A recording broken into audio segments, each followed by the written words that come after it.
This is Murder in the Morning with Tony Bruschi and Stacey Cole.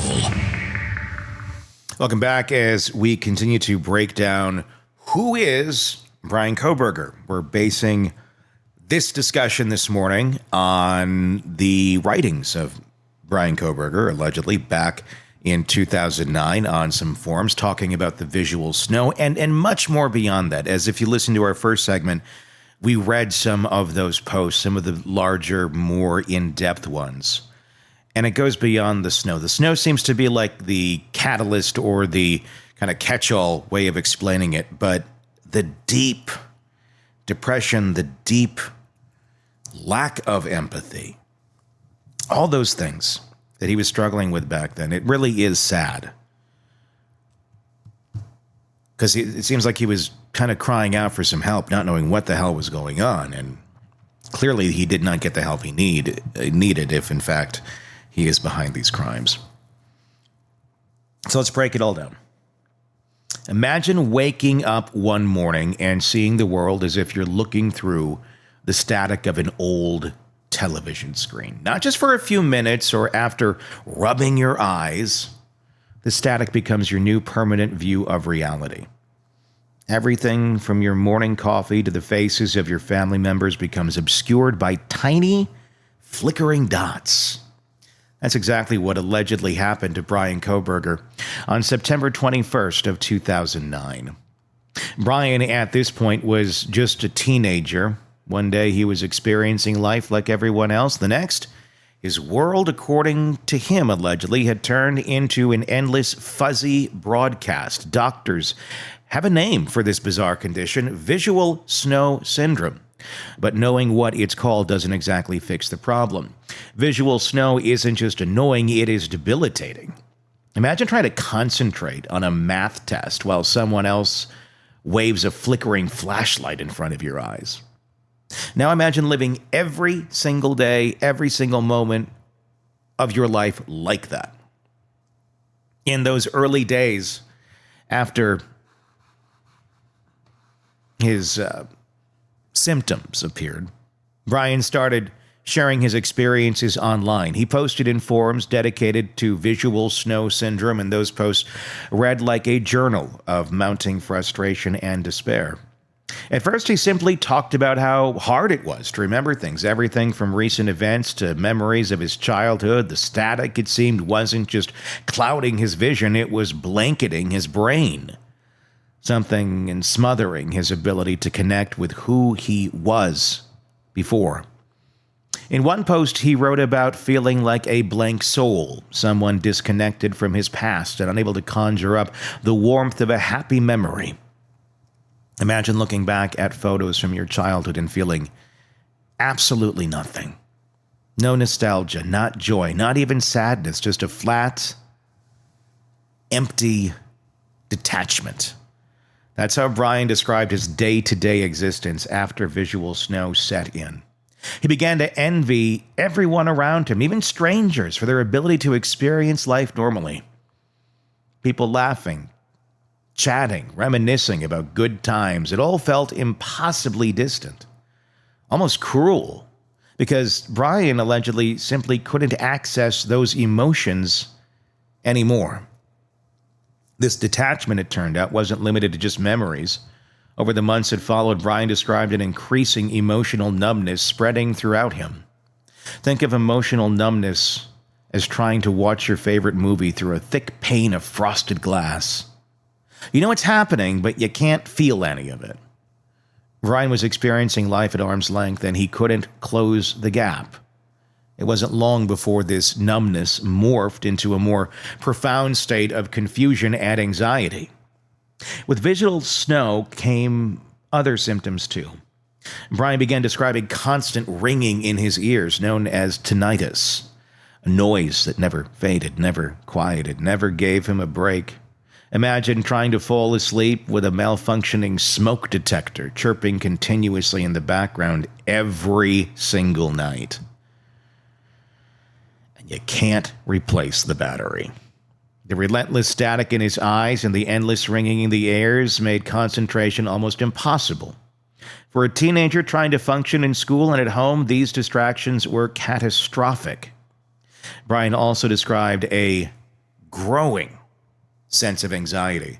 But this wasn't just nervousness, it was an existential unease. He wrote posts asking if anyone else felt like life had suddenly become unreal, almost dreamlike. He felt less like a participant in his own life and more like someone passively watching from a distance, disconnected, detached, and increasingly alone. While his peers were out socializing, dating, enjoying their teenage years, Bryan was online trying to understand why the basic act of perceiving reality had become impossible for him.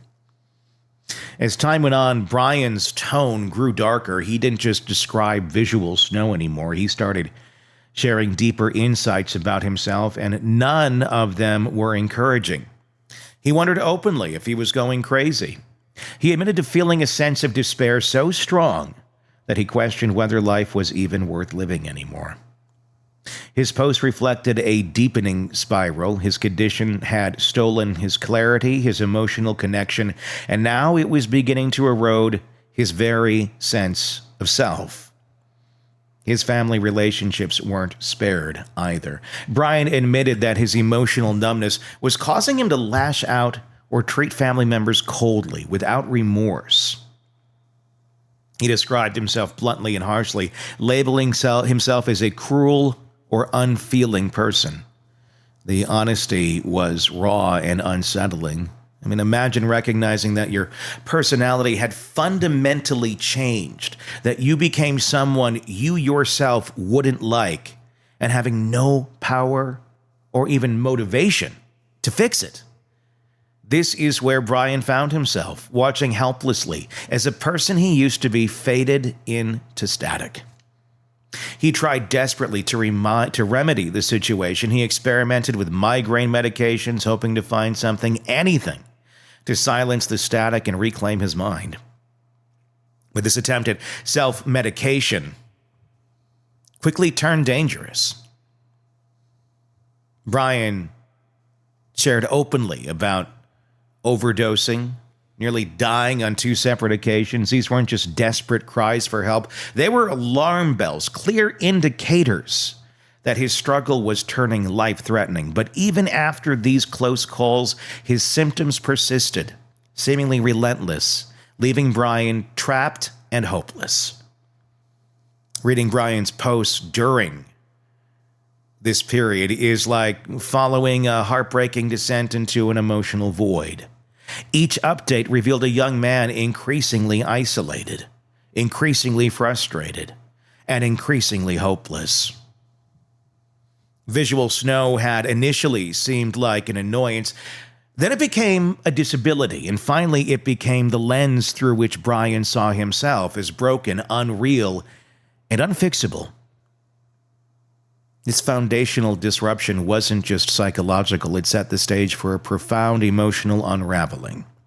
Bryan, who once might have been a typical teenager with typical teenage dreams, found himself confronting a bleak, distorted reflection of himself. He wasn't just separated from the joys of daily life, he was utterly estranged from them.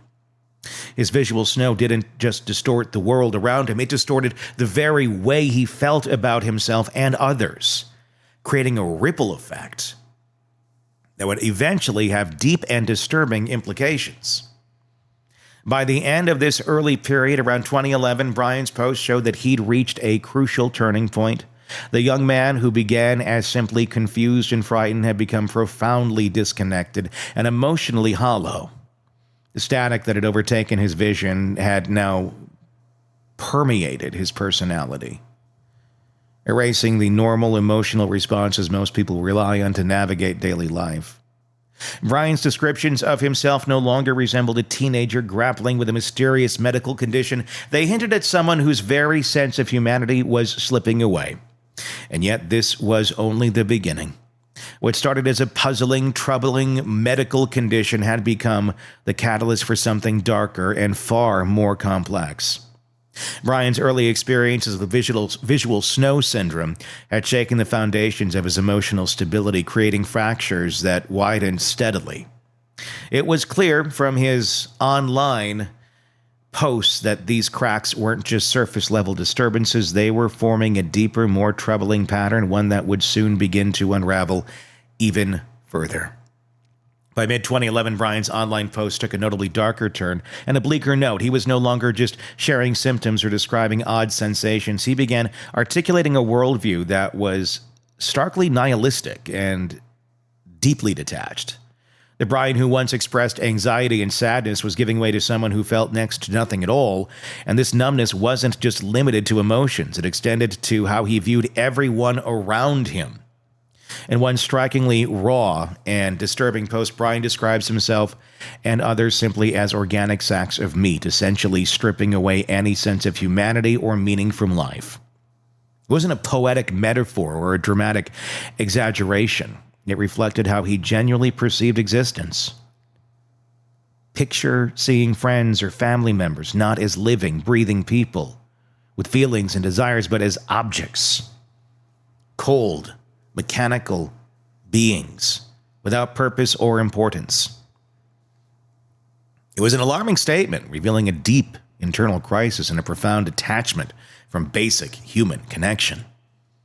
This nihilistic outlook extended to Bryan's interactions at home. He acknowledged openly that his emotional numbness had begun to impact how he treated his family, not just passively but actively. He admitted to being cruel or cold towards them. Perhaps most troubling of all, he stated he felt no remorse about it. Bryan wasn't describing anger, frustration, or teenage rebellion. He was describing emptiness. It wasn't personal animosity driving any of his actions. It was the absence of any emotion whatsoever. Imagine standing in front of a room full of people you love, parents, siblings, relatives, and feeling nothing, as if they were strangers. It's not that you don't care. It's that the emotional wiring connecting you to these people is simply shut off, leaving you numb and indifferent. Bryan described precisely this sensation, speaking matter-of-factly about his lack of empathy and concern, recognizing intellectually that he should feel something, but unable to access those feelings anymore. For him, human relationships had lost their texture, their warmth. He even might recognize a smile, a laugh, or even tears on someone's face, but the meaning behind those expressions was lost to him. The escalating detachment didn't stop at family dynamics. Bryan openly acknowledged increasing troubles throughout his life. Thoughts of self-harm, suicide. His earlier expressions of frustration and distress had turned far darker, becoming active thoughts of ending his own life. Bryan revealed that he had twice overdosed on migraine medication, each time pushing himself dangerously close to death.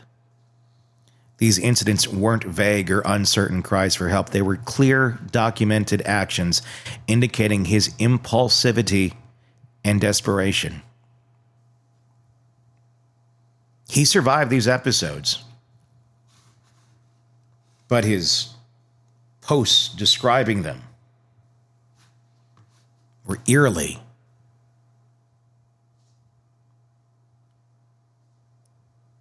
full of chilling calmness. When you take everything Bryan Kohberger himself described, his profound detachment, severe depersonalization, and inability to connect emotionally, it paints a chilling psychological profile, especially when you consider the brutal crimes he's accused of. This wasn't a typical troubled teenager trying to find his place. These posts show someone gradually losing the basic emotional wiring that makes us human. I mean, think about it. Bryan consistently described a reality where he couldn't feel anything, no sadness, joy, love, or fear. To Bryan, the world and everyone in it had become flat, unreal, and meaningless. This type of extreme emotional numbness isn't just uncomfortable. Psychologists often see it as dangerously destabilizing. The sort of numbness that can push someone to desperately seek out intense experiences, anything at all, just to break through the wall of emotional emptiness. Killers especially those with profiles similar to Bryan's documented psychological traits, frequently admit they commit violent acts just to feel something. They're trying to crack through their numbness to experience even the smallest hint of real sensation. Bryan's repeated complaints of feeling utterly empty, unable to engage or feel genuine emotions, aligns disturbingly with exactly this kind of psychological desperation. This deep internal emptiness, combined with Bryan's objectification of others as mere organic sacks of meat, provides a direct psychological pathway to the type of violence he allegedly committed. If he genuinely viewed people, including himself, as meaningless biological objects, it drastically lowers the psychological barrier against causing severe harm. When a person perceives others as disposable or worthless, violent fantasies or even actions become significantly more psychologically accessible. Let's apply that directly to Bryan's alleged targeting of the victims in the Idaho case. Young women, vibrant and engaged in life, often symbolize everything someone in Bryan's described psychological state might envy or crave, yet be unable to truly experience. From what we know publicly, these girls represented joy, friendship, community, and emotional connection, all things Bryan explicitly said he couldn't feel or access. In essence, these victims may have symbolized what Bryan was desperately missing. Life itself, this kind of fixation, allegedly obsessing over individuals who possess the emotions or connections he cannot access, is consistent with known criminal psychology. Many offenders choose victims precisely because the victims represent qualities or experiences the other desperately wants but feels excluded from. They may become symbols, living embodiments of everything the perpetrator cannot have or feel. Given Bryan's alleged detailed admissions of being emotionally isolated and profoundly alienated, it's entirely plausible he could have become fixated on these young women precisely because they represented what he was missing: their happiness, relationships, laughter, emotional bonds. It stands in stark contrast to his own inner emptiness, potentially fueling a twisted obsession. It's a well-documented psychological pattern: envy morphing into fixation, and fixation spiraling into violent action, all in a distorted attempt to feel something intense, even if destructive. Moreover, Bryan openly admitted to extreme social isolation, a condition frequently cited by criminal psychologists as a significant risk factor for violent behavior. Isolation often prevents emotional accountability. There's no one to challenge distorted perceptions, no voices to balance dangerous ideas. With Bryan isolated and trapped inside his own detached reality, a fantasy of or obsession with specific individuals could easily intensify unchecked. There's also the important matter of his documented impulsivity and suicidal behavior. If these posts are Bryan's, he reveals repeated self-destructive attempts, overdosing without hesitation or apparent regret. In forensic psychology, a willingness to risk one's own life correlates strongly with willingness to risk or take others' lives. It signals a diminished capacity for fear, guilt, or remorse, key emotional breaks that typically prevent violent acts. If Bryan truly had lost emotional connections to life itself, the prospect of harming someone else might not feel morally or emotionally significant to him. With internal moral boundaries weakened or completely dissolved, acts of violence could represent a twisted attempt at feeling power, control, or simply breaking through the relentless numbness. The act itself, in his distorted perception, might have represented a desperate attempt to regain sensation, to momentarily shatter the numbness, even if through horrific means. Consider this scenario based entirely on what Bryan allegedly himself described. He might have fixated on these particular victims, not randomly, but because their very existence stood as a cruel reminder of everything he could not feel or experience. All of the happiness, the emotions, the connections, the richness of life could have amplified his resentment of desperation, consciously or subconsciously pushing him towards violent actions as a warped means of engagement. Serial killers and violent offenders frequently describe crimes as desperate attempts to break free from emotional numbness or to achieve some kind of connection, even if perverse, with their victims. It's a horrifying reality, but documented psychological truth. Sometimes the violence itself is that attempt to feel alive. Is that what happened here with Bryan Kohberger? Is that what he was going through with the visual snow? This pathway from emotional numbness, isolation, and objectification of human life?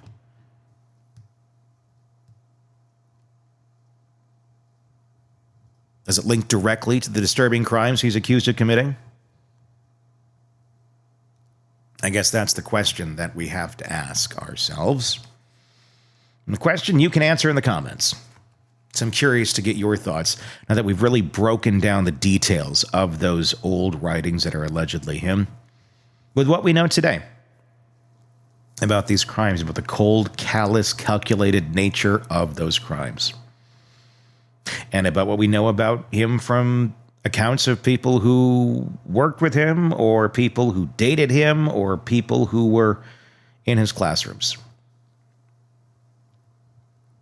Sounds like a later version of this guy, the one that was talking about this stuff as a teenager. Just a little more comfortable in the skin. However that would be.